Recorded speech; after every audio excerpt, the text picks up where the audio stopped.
Hi, I'm David Kamenow, a founding member here at Inman Kamenow.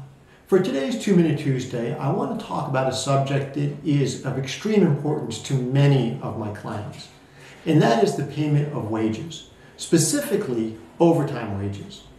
What most people don't know is that Maryland law requires any person working more than 40 hours in a week to be paid time and a half for all hours in excess of 40.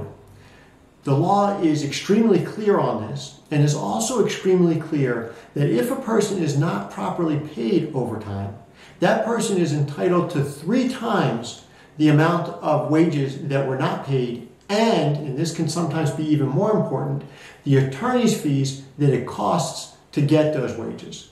And I have seen clients where the overtime amount is something relatively small, maybe $2,000, $3,000.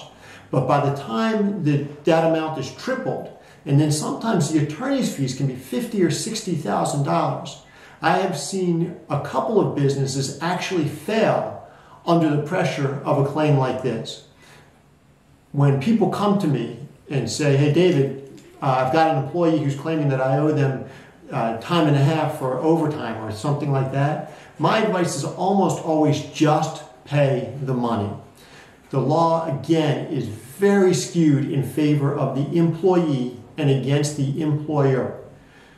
It is extremely difficult for the employer to prove that the employee did not work more than 40 hours, and it is the employer's obligation to prove that. If not, again, the employee gets not only the amount of overtime that was lost, but 3 times that plus attorney's fees.